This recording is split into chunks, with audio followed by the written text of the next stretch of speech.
everybody, this is Overboy, and I'm going to be joined by Big D from Big D's Entertainment Rankings and Reviews, and we're going to be reviewing the 2018 movie Incredibles 2.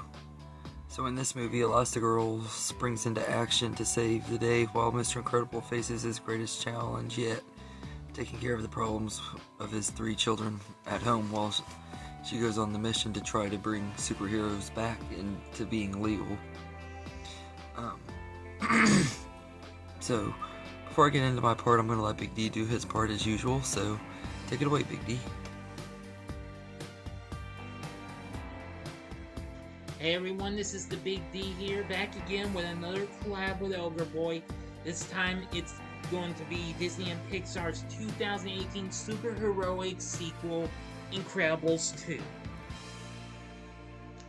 After it had been 15 years since the first film came out, we've been wondering when Disney and Pixar would give us a sequel to the 2004 film. And well, we got it, as this time the Incredibles are about to try to restore the public's trust in superheroes. Not only that, they also have to balance their family life only to combat a new opponent who seeks to turn the populace against all supers, which I thought was a pretty good story. Now, we do have most of the voice acting cast from the first film back, including Craig T. Nelson, Holly Hunter, Sarah Vowell, and Samuel L. Jackson in the roles of Mr. and Mrs. Incredible, Violet, and Frozen. Now, as much as I like hearing most of the original voice acting cast back, we do have some new ones, including Huckleberry Milner, who now voices Dash since his original voice actor was just a little too old, and Bob Odenkirk's another new cast member, and Catherine Keener as well. Now, as for the new villain to this film, we have Screenslaver, aka Evelyn Dever, along with her brother Winston, but it turns out Evelyn's the bad guy, or should I say bad gal. Now, they have Michael Giacchino, who of course has, done the musical scores for several other Disney Pixar films on board for the score, and I'm going to say he did an exceptionally good job with this one, just as epic and good sound as the first one. I also like the animation style. It's just as good as its predecessor. The humor is good, the writing as well. I think this was just as good a sequel as I wanted it to be, yeah.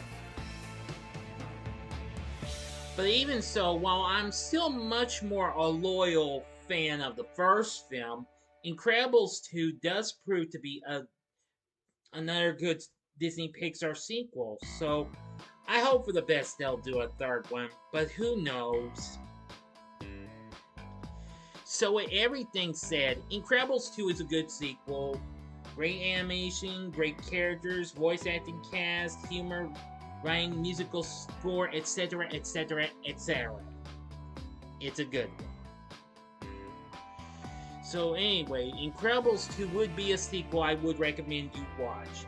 So, as always, thank you for making me a part of this, Overboy. And until the next collab, this is the Big D saying, see ya. Also, I liked how they brought back John Ratzenberger as the Underminer. This film picked up where the first one left off. And they have director Brad Bird back on board directing, and also voicing the character of Edna Mode. That was really good. Thank you, Big D. It's great to have you on here as always, and I agree with you on this movie. This movie is pretty good. I think it's a really fun sequel. I like out of movies that are really long awaited. This one took almost 15 years to be released and everything. I will say this is definitely one of the better ones and everything. It has a really good story. It's really well done. And I love the stuff with Mr. Incredible playing Mr. Mom. It's just so much fun and everything. And the animation is great too. It's just as great as it was in the original movie. The original movie holds up really well, and I think this one is on par with it. And I love the addition of the new supers. I thought they were pretty cool. Although I will say that they were kind of underutilized and didn't really have good development or anything. They were kind of there to be background characters, but I thought they were kind of cool. But Void especially was really the only one that really kind of stood out to me, and she's the only one that I remember the name of. But no, I love the addition of them though. I think they're great, and the score by Michael Giacchino is pretty good and everything. I don't think it's as good as the first one score and stuff, but it's still really good and fits the tone of the movie really well and everything. And I will say that the action is pretty good too. It's definitely not on the same level as good as the first one. Heck, I'd even say Cars 2 has better action than this movie. Like, the action was a little bit underwhelming in this one and everything, but it was okay. The finale on the ship is fun. Everything not as good as the first movie, but I will say that the ending and stuff is a better Speed 2 than Speed 2 actually was. And everything. The stuff on the ship was a lot of fun though. It was predictable and you kind of know how it's gonna go, but it works pretty good. I love the stuff with Jack though. He's just absolutely adorable and still the show. His fight with the raccoon, it's just so much fun to watch. Every time I watch the movie I just get a kick out of it and about die laughing and stuff. I just love that scene when he's fighting the raccoon. I personally think it's probably my favorite scene in the whole movie, to be honest. And the family dynamic is still really great in here and well done. I do wish that they could have had like the family together more in this movie instead of just being Elastigirl going on the mission and stuff and everything. I think it would have been a lot better, but for what it is, I think they did a decent enough job. The stuff with Incredible is also pretty fun and everything. I thought it was really cool. They kind of expanded on that, which it was only seen at the beginning of the first movie, so I thought they did a good job bringing that back and everything. And the way Edna Mode is taking a liking to Jack is pretty fun too. Everything. There's a pretty cool little short.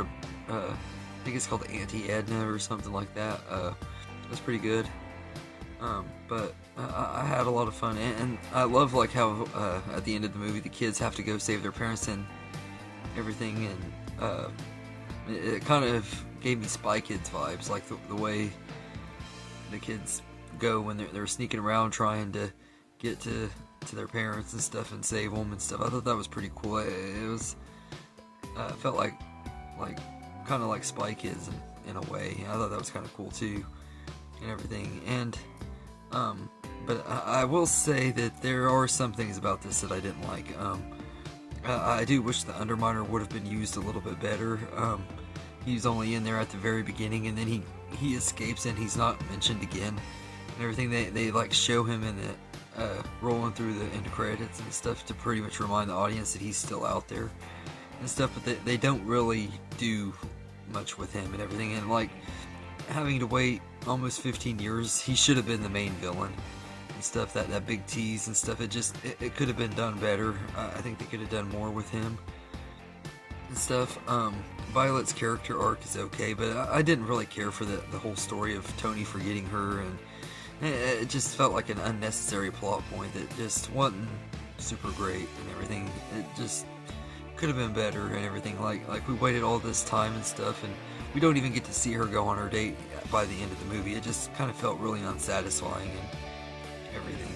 And the plot twist with Evelyn is really predictable.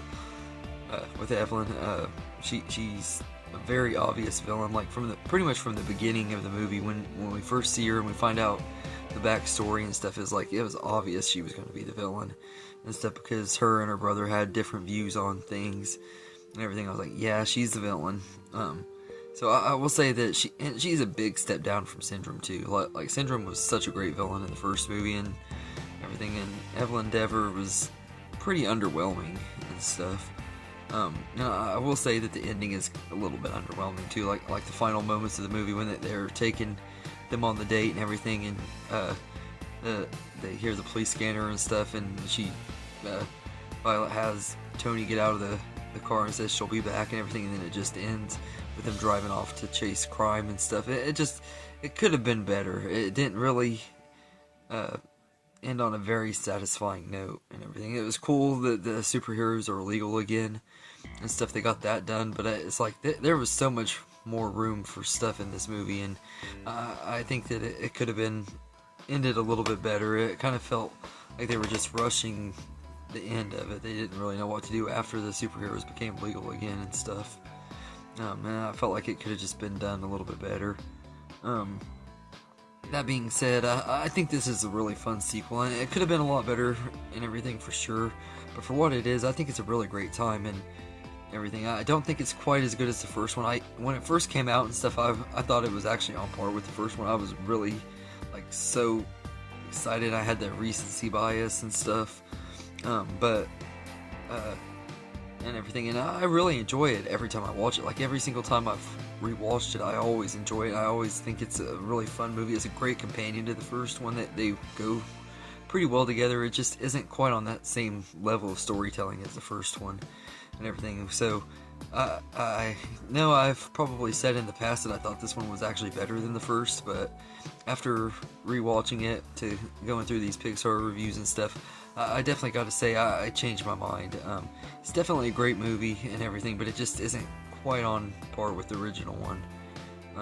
But it's still a good time and everything, and it's good enough that I really hope that we get Incredibles 3. Like out of all the Pixar stuff that I feel like needs a sequel, I really want a third one, because I feel like there was stuff in here that wasn't done satisfyingly. Like, I think they should do a third one, make the Underminer at least a secondary villain, and finish off his story and stuff, and do something with Violet and Tony, finish off that stuff and everything. And I don't know what they really need to do with it, but I just hope they do something good with Incredibles 3 if they ever make it, which the way Hollywood is now, they're going sequel crazy because that's all that sells.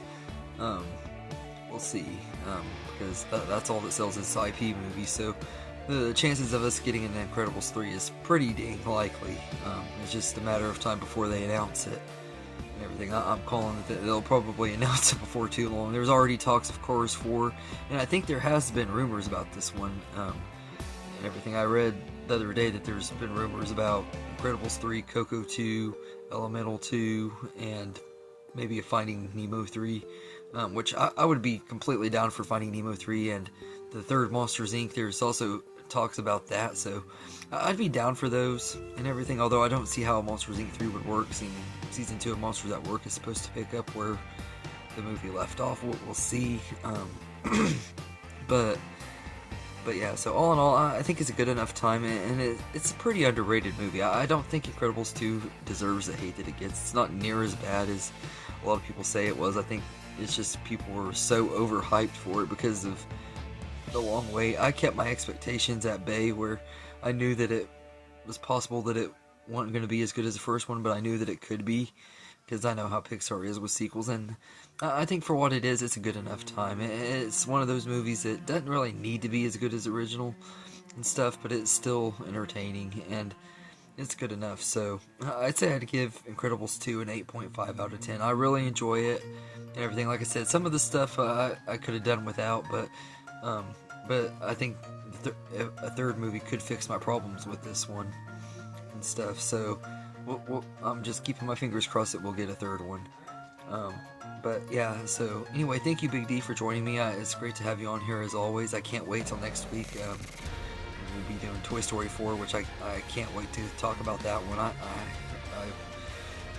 haven't done a full-fledged review of that one. I just did a little mini review when it first came out, so I'm really looking forward to talk about that one and everything. And but anyway, thank you, Big D, for joining me, and I hope you guys have a good day, and thanks for watching, and have peace out, everybody.